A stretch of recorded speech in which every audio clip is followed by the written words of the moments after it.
Matthew Holt, will every little thing be all right? Ba-dang-dang. You got to lively up your health and don't be no drag. Ba-da-ba-ha-ba. Lively up your health.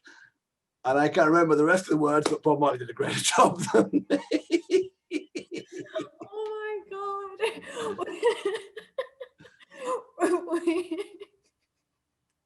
It's the November 24th episode of Health in 2.00.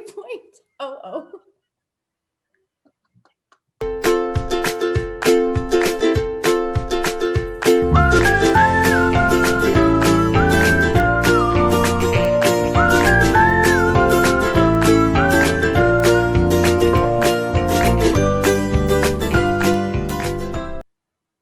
right, big guy, you still think the singing of the Bob Marley was a good idea on the intro?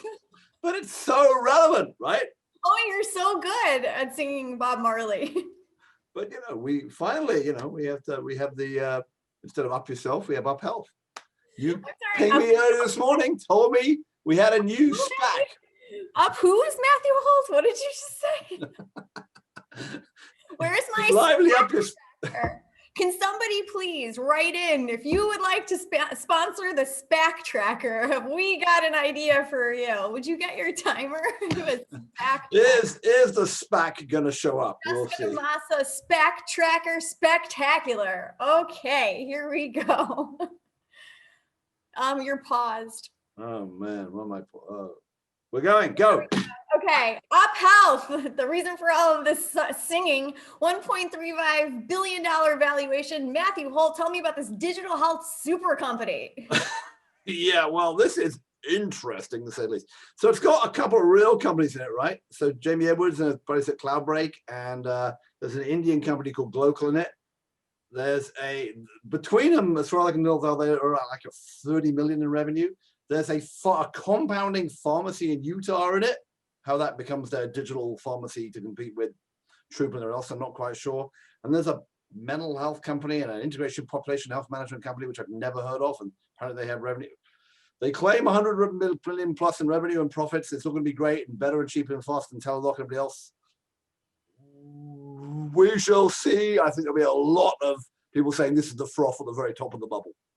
SPAC tracker. All right, Medable gets 91 million. This is a Series C led by Sapphire Ventures. Matthew, you're close to this company. Everyone's favorite dermatologist, Michelle Longmire, has been beavering away for ages trying to figure out the right thing for clinical lab researchers and pharma companies to do their own R&D programs and build their own trials. They had a bunch of money in there from PPD, the big CRO, at some point, and now they seem to have hit it big. She seems to be galloping away this year, and she finally paid us the L 2.0. All right, what about Spring Health? They get 76 million, another mental health company. We did these guys just in January. They were out of the, well, they're just another one of these mental health companies, got another big chunk of change. I mean, how many of these guys are there? Oh my God, it's like a never-ending stream of more digital mental health companies doing the same thing, which is selling employers a combination of sort of Headspace plus CBT with Silvercloud and Lyra and Quartet and Ginger and Talkspace. Someone's going to win. All right, what about KHealth? They get 42 million and a D. This brings their total up to 139.3. Can I start singing? You know a K-pop song too? Well, if KHealth just changed their name to K-pop health, then they could both take advantage of the popular health boom and the K-pop boom. It's a massive missed opportunity. This guy in KHealth. I'm still answering the question on the 2 minutes. Marcy Venture Partners is in KHealth, and that's Jay-Z's fund. Well, hang on. So Jay-Z's getting into K non-pop health? Who knows? Anyway, they're the chatbot. They're another of the chatbots, along with Buoy Health and Babylon Health and Giant Health and Converse and they've got Anthem, so that's a big deal. And Lock, which is another which is an AI player like a chatbot, got a big chunk of change the other week. I mean, again, very, very crowded space. They've got one of the big guys, so good luck to them. We shall see how they flake out. They're an Israeli company. Let's see how they flake out. See how they play out. Whether they flake out. But,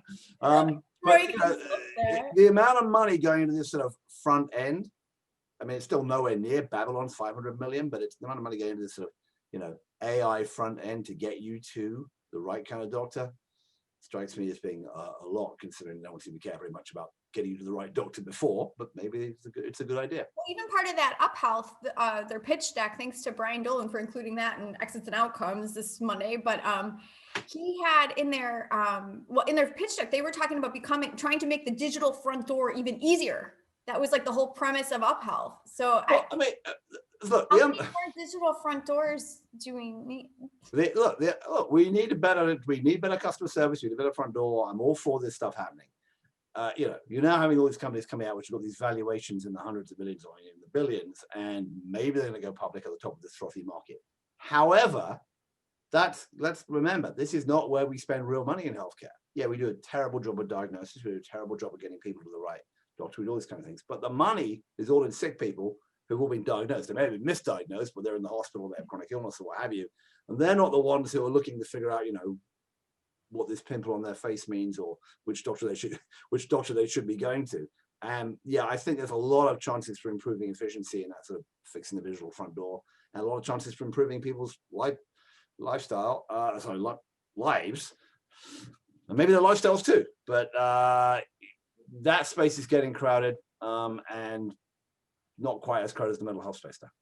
But good luck to these guys. Hopefully their Anthem experience will improve. I can't believe these funding amounts. Still, every time I feel like it's gonna. I mean, there was like a $26 million mental health one as well, which we didn't even get to. Who was that? They were complaining about. No, it was what we said about it last week, and they complained about. There's a bunch of stuff that we're missing because we only have 2 minutes. Yeah. We should do a speed run. Maybe do it 20 times a week. I don't know. But it's remarkable. But it's not every day I get to sing Bob Marley. Thank God for that. Well, actually, I was going to play the song, but you told me we get copyright infringement. We get kicked off YouTube. We will. That happened at Exponential Medicine one year with their intro music, which wasn't even trying to be played. It was just to let everybody know to come back into the room. They got in trouble with YouTube. Well, that was a lesson learned several years ago in the earlier days of YouTube. All right, you better get us out of it. All right, I'll get us out. To sponsor the SPAC Tracker, hit me up on Twitter. I'm at Jess Damasa. If you want your own personal Bob Marley song to be sung directly to you next episode, why don't you hit up the big guy and ask? He's at Bolty Boy. Not that Bob Marley boy, at Bolty Boy, not Bob Marley boy. Oh my God, things are falling apart here. I'll just get us out. Subscribe to the Healthcare Blog newsletter, and thanks for watching. That's it. That's all I have to say about that. I think we've said enough. We've said enough. Bye. We'll see you soon.